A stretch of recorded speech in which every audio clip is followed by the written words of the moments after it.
Recently, the NCAA added another test for athletics in order to play.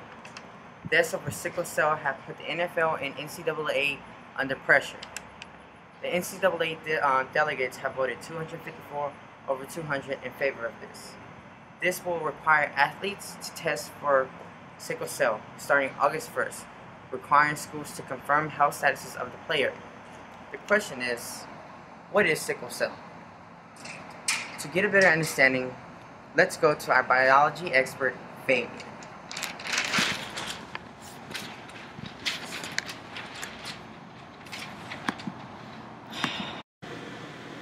Welcome guys. Today we're going to talk about sickle cell anemia with AP biology expert FABIEN. Today we're talking about sickle cell anemia and the trait. So okay, let's begin. So what is sickle cell?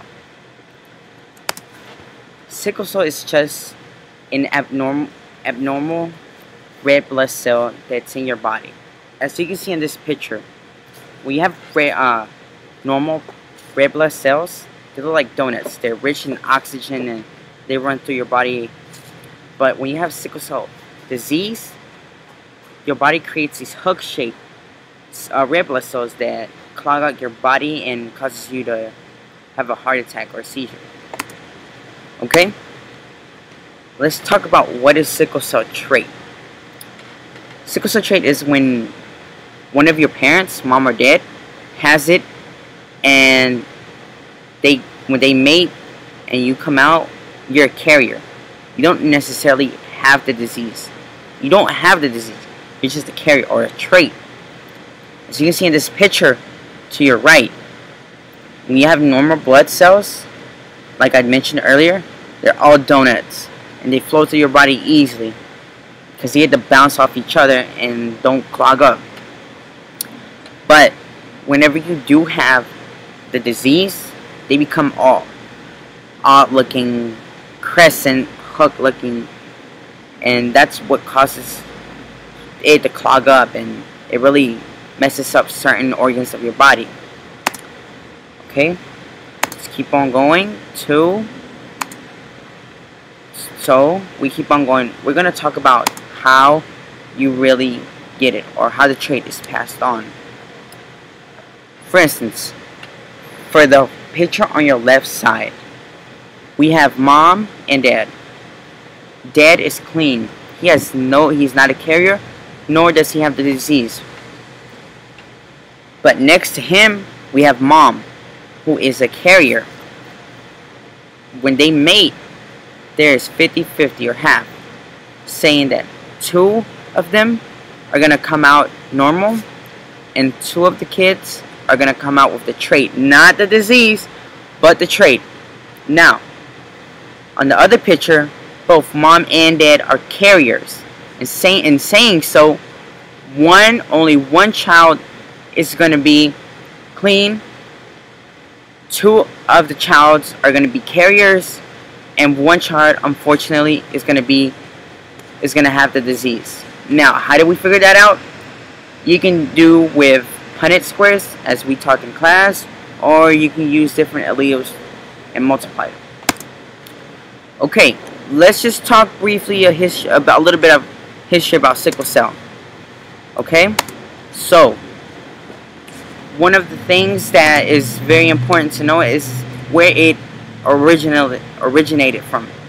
Well, as you know, it originated in the African continent, and as years went by and people migrated to Europe, the United States, and South America, it expanded. As you can see down here at the bottom map, not the top one, but bottom, sickle cell has expanded tremendously over the past decade. One interesting thing about having sickle cell is that you're immune to malaria. Malaria affects people, but if you have sickle cell, you do not get it. You're immune to it. So we talked about sickle cell trait. Let's talk about sickle cell anemia.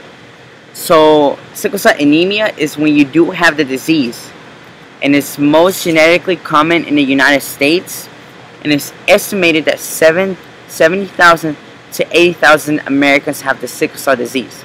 Now, it is inherited, just like sickle cell trait, and because it's the disease, you are gonna have the crescents, not the donuts, but the crescents red blood cells.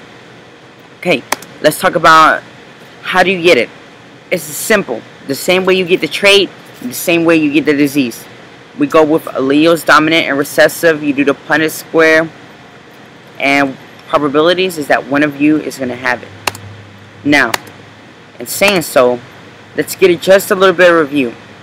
Sickle cell trait, you do not have the disease, but it is inherited, and people with sickle cell are resistant to malaria. Now, sickle cell anemia, you have the disease, unfortunately, and it is inherited.